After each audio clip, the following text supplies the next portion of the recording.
এটা ক টাকা ভাই? আর এটা 500, এটাও 500। আচ্ছা, এই দিকটা হলো মুদি, এই দিকটা হলো দিদি। এই টাকা রিপিট আর উপিট দুজনে এক রে বাবা। ও আইন করে, এ বাংলায় লাগু করে। 2002 গুজরাটে দাঙ্গা হয়েছিল, ফুলের মালা এ পাঠিয়েছিল প্রথমে, কথা বুঝলেন? নওশাদকে পুলিশ কেট দিয়েছে হাইকোর্ট, জোরে বলুন।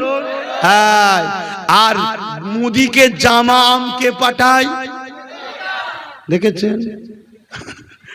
জামা পাঠাচ্ছে, সালোয়ার সব কি সব বলে, শেরওয়ানি টেরওয়ানি, আর মালদার আম। দাদা ভাই খাও, বাংলায় আমায় রাখো, আমি তোমার সাথে আছি। দেখলে না ওয়াকফ আন্দোলনের বেলায় কেমন বললাম, এখানে আন্দোলন করলে আমি সব থেকে বড় দুশ্মন হব। সব দেখলে আন্দোলন বন্ধ হয়ে গেল, আমি তোমার সাথে আছি। তাহলে বলো অভিষেক বাবু, এটা ঠিক বলছে না ভুল বলছে? একটু বুঝে বুঝে কথা বলেন। জন ছেলে আপনি, সময় অনেক আছে রাজনীতি করার, কি অনেক সময় আছে রাজনীতি করার। উল্টো পাল্টা বকলে, মিথ্যা বললে লোক খারাপ বলবে। আমি চাই ভালোভাবে রাজনীতি করেন, মিথ্যা ছড়াবেন না। আর অথচ আপনাদের সাথের লোক, আমার রাজ্যের প্রাক্তন মুখ্যমন্ত্রীর ডান হাত, তিনি বিজেপি নেতার সঙ্গে গলায় গলায় একসাথে হাসছে আবার, শুনছেন না? তাহলে কেমন সেটিং বুঝতে পারছেন তো নাকি? আচ্ছা, তিনি কি প্রচার টচার করছেন? বিজেপির নেতাগুলো প্রচার করছে, কেন করেন? সেটিং হয়ে গেছে। ওই বললাম না, একটার পিছনে ফেরাউনও পড়েছিল, আর আজকে তাদের উত্তরসূরি একজনের পিছনেই পড়ে আছে। ওই দিকে দেখো না, নন্দীগ্রামে একটাই থানা, দুটো করেনি, এখানে 8টা করে ফেলেছে। কথা বুঝে আসছে? চলো, পুলিশরা আমাদের বন্ধু হয়, টেনশনের কিছু নাই, ঠিক তো নাকি? বারে বারে ভাবি একা, সবাই পড়ে, বারে বারে ভাবি একা বসে নিরালাই রে, পাখি হলে উড়ে যেতাম সোনার মদিনায় রে, সোনার মদিনায় রে। বুলবুলিরা কোথা যাও, উড়ে যাও কোথায় রে, আমার সালাম পৌঁছে দিও নবী পাখে রওজায় রে, নবী পাখে রওজায় রে। বারে বারে ভাবি একা বসে নিরালাই রে, পাখি হলে উড়ে যেতাম সোনার মদিনায় রে, সোনার মদিনায় রে। রহম করো ও গো আল্লাহ, ও দয়াময় রে, পাই জানো নবীর শাফাত, নবী মুস্তাফায় রে, নবী মুস্তাফায় রে। আল্লাহুম্মা সাল্লি আলা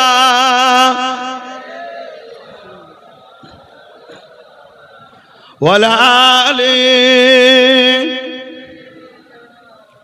ভাইরা আমার, সময় তো বড় কম, এসেছিলাম দু কথা বললাম, কেউ কষ্ট নিচ্ছেন না তো? আপনি আমার ভাইয়ের বিরুদ্ধে মিথ্যাচার করবেন, আর সে নবী বংশের আওলাদ, এ মুসলমান যদি তাকে সন্দেহ করে, এদের ইমানের ক্ষতি হবে। কারণ নবী বলেছে, মুনাফিক হলো তারা যারা আমার আহালদের সমালোচনা করে, আর মুমিন হলো তারা যারা আমার আহালদের সমালোচনা করবে না। জোরে বলুন সুবহানাল্লাহ। তাই এদেরকে সজাগ করানোর জন্য বুঝাবার দরকার আছে না? তাই একটু বুঝালাম। মনে রাখবেন, আব্বাস সিদ্দিকী রাজনীতির পাওয়ার নিয়ে লড়াই করে না। আরে জুম্মাই নওশাদ তো 5 বছরে মেলে হলো, লড়াই 15 বছর ধরে করে আসছি। নওশাদ যখন খেলাধুলা করে কেউ চিনত না। চুচুড়ার মসজিদে এই মমতা সরকার তালা মেরে দিয়েছিল, সেই তালা খুলতে গিয়েছিলাম আমি। সেই তালা খুলতে গিয়ে পুলিশ দিয়ে আমাকে চমকানো হয়েছিল। ওখানে মাইক ধরে বলেছিলাম, হয় মসজিদ খুলবো, নামাজ পড়বো, না হয় লাশ যাবে এখান থেকে, তৃতীয় কোনো অপশন নেই।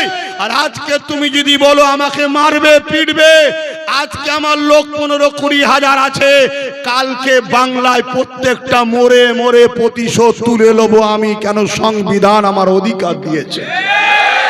সেই মসজিদ খুলেছি, আলহামদুলিল্লাহ, আল্লাহ খুলিয়েছে। নামাজ পড়েছি, আজও সেখানে নামাজ হচ্ছে। সেদিন থেকে লড়াই করছি আমি। তখন নওশাদকে কেউ চিনতে না, কিন্তু রাজনীতি করার জন্য নওশাদকে বুঝালাম। কেন? আমি ভাবলাম লুহা না হলে তো লুহা কাটা যায় না, একটা দরকার, ঠিক না? কতদিন পরের বাপকে বাপ বলবো, একটা নিজেদের দরকার আছে, ঠিক না? তারপরে আরো চিন্তা ভাবনা করলাম। কবে থেকে? যখন এসআইআর এর নামে রাজ্য সরকার আন্দোলন করছিল, আমি বললাম আপনি কোটি কোটি টাকা রাস্তায় খরচ করে আন্দোলন না করে আপনি সুপ্রিম কোর্টে কেস করেন না বাংলার মানুষের হয়ে। ও বাবা, ওই দিন দেখি আমার বাড়িতে প্রায় 2500-এর কাছাকাছি পুলিশ পাঠিয়েছে। আমি তখন দেখলাম যে না, শুধু হুজুরে তো কাজ হবে না, একটা রাজ পাওয়ার দরকার। তা আমি তো হুজুর মানুষ, আমি তো আর হচ্ছে না, শুনছেন তো? তা নওশাদ দেখছি তো ফিরে আছে, ওকে বুঝিয়ে বাজিয়ে রাজি করেছে। হারা, তুই কি রাজনীতি করবি? নওশাদ তো শুনি অবাক হয়েছে, রাজনীতি কি কথা, আমার বাড়িতে তো কেউ এরকম করেনি। কিন্তু করা কি ইসলামে হারাম? জোরে বলেন। হ্যাঁ, শোনো, আমি ওকে বুঝালাম, হযরত আবু বকর সিদ্দিক অর্ধেক পৃথিবী চালিয়েছে, উমর ফারুক অর্ধেক পৃথিবী চালিয়েছে, তারা রাজনীতি করেছে। হয়তো দাদা হুজুর রহমাতুল্লাহ আলাইহি তিনি বাংলার বুকে অন্য একটা মিশন নিয়ে এসেছিলেন, সংস্কার, কুফরি, শিরক, বেদাত ভরে গেছিল। তোর পাশে আমি আছি, তুই রাজি কি বল? কিছুতেই রাজি হয়নি। আমি ওকে বারবার বুঝিয়ে 2-5 দিনের মধ্যে রাজি হয়ে গেল। 17 ডিসেম্বর পুলিশ পাঠিয়েছিল, আর 21 জানুয়ারি রাজনীতির দল খুলে ব্যানার ওর হাতে তুলে দিলাম। 2021 ওকে কেউ চিনত না, ওই জন্য ডাইরেক্ট ওর হয়ে রাস্তায় নেবে, ব্রিগেড সহ সব জায়গায় প্রচার করেছি। 13টার উপরে জায়গায় জিতেছিলাম। ক জায়গায়? এই বিশ্বাস যদি করো, কথা মেনে নাও, তর্কে বহুদূর। এক এক জায়গায় এক একটা এসপির দায়িত্ব থাকে, এইগুলো সব দিতে হবে। তাদের মধ্যে অনেকে স্বীকার করেছে এইগুলো আপনি জিতেছিলেন, কিছু করার নেই, আমার হাত থেকে ছিল, বারকত দিতে হয়েছে। সব জায়গায় গণনা কেন্দ্র থেকে ফেল, কিন্তু প্রথমবারই নওশাদ গণনা কেন্দ্র থেকেও ছিনিয়ে এনেছে। আজ অনেকে বলছে খেতে যদি নাও পারি খামারে ফলিয়ে নেব। 5 বছরের নওশাদ আসছে, নওশাদ নেই, ঘাট ধরে তোর মাথায় হ্যাট করে দেবে। কথা মাথায় ঢুকছে তো? ভাইরা আমার, যে কথা বলছিলাম, এজন্য রাজনীতি করেছি, দল করেছি। আমি রাজনীতি নিয়ে পড়া করি না, শুনছেন তো নাকি? আমি আল্লাহর পাওয়ার নিয়ে লড়েছি, আজও লড়ছি, আগামী কালও লড়বো। এখান থেকে দাঁড়িয়ে বসে আপনাদেরকে জিজ্ঞাসা করছে, একটু উত্তর দেবেন। আপনারা ফেরাউনের পক্ষে না মুসার পক্ষে? আপনারা নমরুদের পক্ষে না ইব্রাহিমের পক্ষে? আপনারা এজিদের পক্ষে না হোসাইন পাকের পক্ষে? আপনারা ব্রিটিশের পক্ষে না সিদ্দিক আকবরের পক্ষে? আপনারা হতভাগা আকবরের পক্ষে না মুজাদ্দিদ আলপে সানির পক্ষে? মুজাদ্দিদ আলপে সানির পক্ষে আমরা, তাই তো নাকি? আমরা ফেরাউনের বিরুদ্ধে কেন? নমরুদের বিরুদ্ধে কেন? এজিদের বিরুদ্ধে কেন? ফেরাউন, নমরুদ, এজিদ এরা স্বৈরাচারী শাসক ছিল, জালিম, অত্যাচারী, খুনি ছিল, ইসলাম বিদ্বেষী ছিল। এখান থেকে ফেরাউনের বিরুদ্ধে আওয়াজ হয় না? নমরুদের বিরুদ্ধে আওয়াজ হয় না? আওয়াজ দিন হয় না? এজিদের বিরুদ্ধে আওয়াজ হয় না? তাহলে নবিয়ানা মেম্বার থেকে যদি অত্যাচারী শাসক নমরুদের বিরুদ্ধে বলা যায়, ফেরাউনের বিরুদ্ধে বলা যায়, এজিদের বিরুদ্ধে বলা যায়, যারা সমাজ বিরোধী ছিল, মানবতার বিরুদ্ধে ছিল, মানুষের বিরুদ্ধে ছিল, গরিবের বিরুদ্ধে ছিল, ইসলামের বিরুদ্ধে ছিল, তাহলে আজকের দিনে দিদি মুদির বিরুদ্ধে খান্দে বলা যাবে না? কেন? দিদি মুদি সমাজের বিরুদ্ধে, দেশের বিরুদ্ধে, গরিবের বিরুদ্ধে, মানবতার বিরুদ্ধে, পাশাপাশি আমি ইসলামের অনুসারী, আমার ধর্মেরও বিরুদ্ধে। ও আইন তৈরি করেছে ওয়াকফকে মিটাবে, এ ওয়াকফকে সাপোর্ট করেছে না করেনি? দিদি বলেছে কোরআন শেষ হয়ে যাবে, আমার উন্নতি শেষ হবে না। আমার কোরআনের বিরোধী করলো না? তারপরে কয়েকদিন আগে বলল মসজিদে মসজিদে জুম্মার দিনে উস্কানোমূলক কথা যেন না হয়। এই আল্লাহর ঘরে উস্কানোমূলক কথা বলা যায়? জোরে বলুন যায়। আরে কোরআন তো এসেছে প্রেম দিতে, কোরআন তো এসেছে মানবতাকে শিখাতে, কোরআন তো এসেছে ন্যায় দিতে, ইনসাফ দিতে, ইনসানিয়ত দিতে।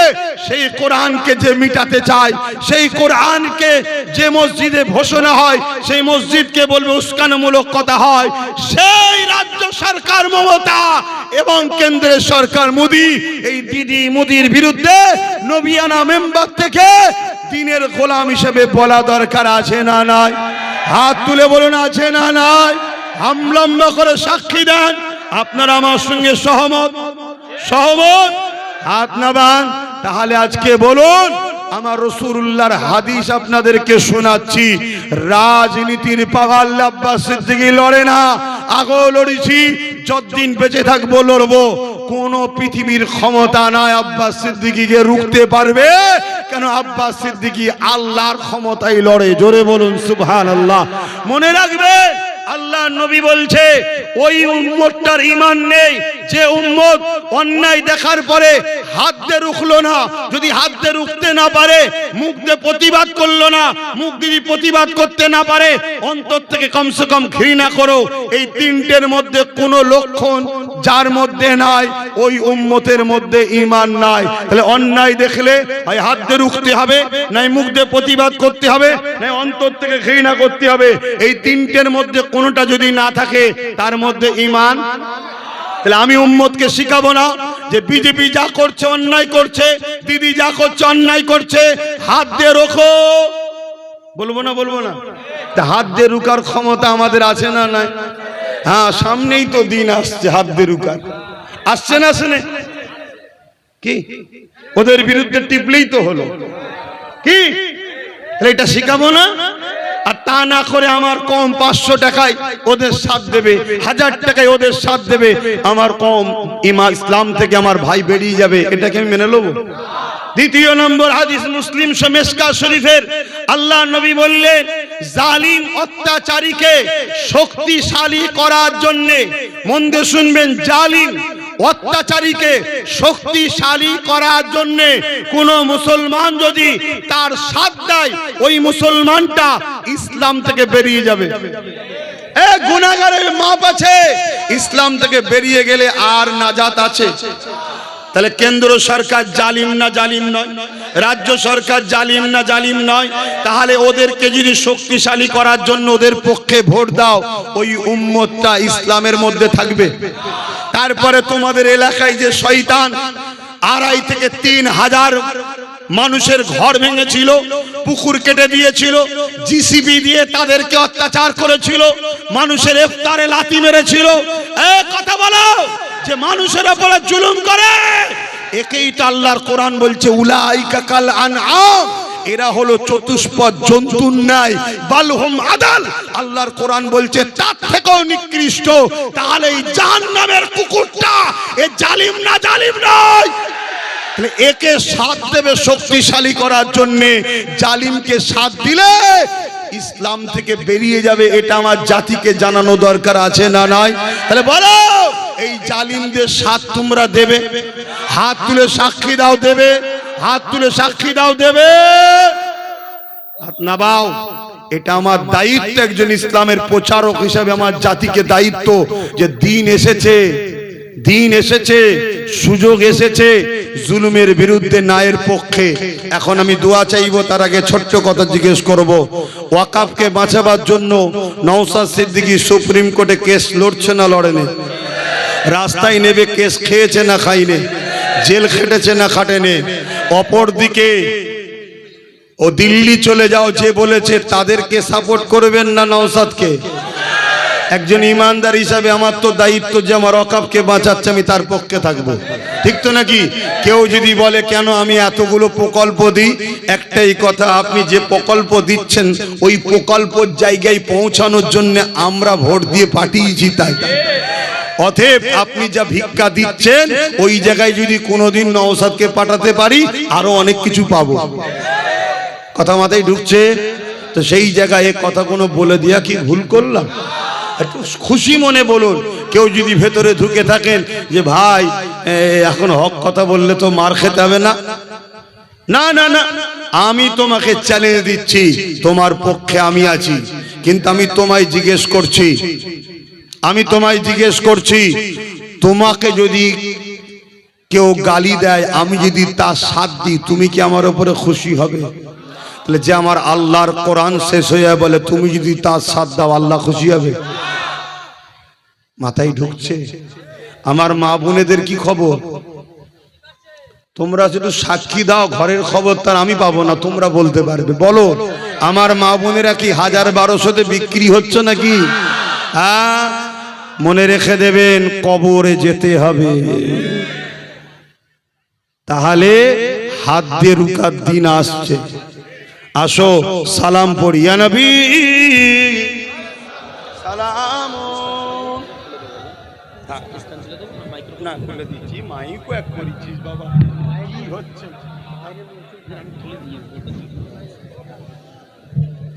এখন আবার আমাদের প্রাক্তন মুখ্যমন্ত্রী মমতা ব্যানার্জি বলছে হজ করতে যেতে হবে না, আগে ভোটটা দে।